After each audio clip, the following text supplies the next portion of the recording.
Vous avez entendu? Nous non plus. C'est que cette planche file grâce à un foil électrique, une sorte d'aileron fixé sous la planche qui la transforme en tapis volant. Pour manœuvrer un e-foil, il faut savoir jouer de la gâchette. On accélère tout doucement et on ralentit tout doucement. On donne surtout pas d'un coup comme ça. Dit comme ça a l'air facile. Pour la monitrice. Le client, lui, en fait pour la première fois.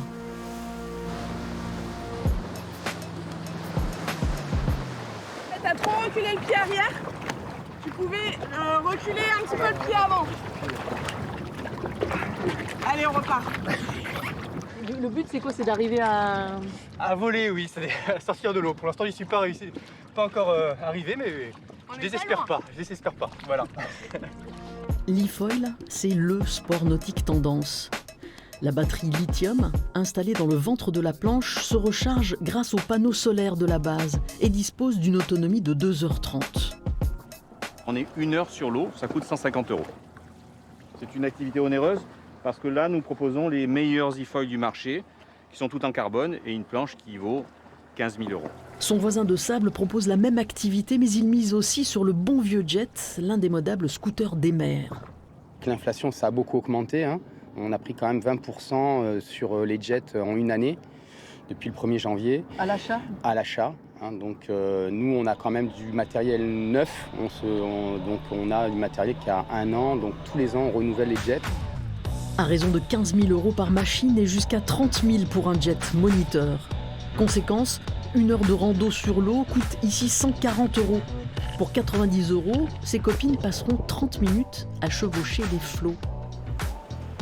Là, franchement, je trouve que c'est abordable, sachant que le jet ski, comme on était deux, on l'a divisé par 2, donc je trouve que ça allait pour 30 minutes, c'était pas mal quand même. Et moins cher que la dernière sensation pour amateurs d'adrénaline, le flyboat.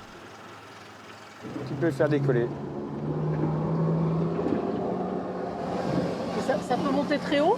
Ça monte jusqu'à 10-15 mètres de hauteur. Et là, on a une sensation de vol qui est ce qu'aurait un Ironman.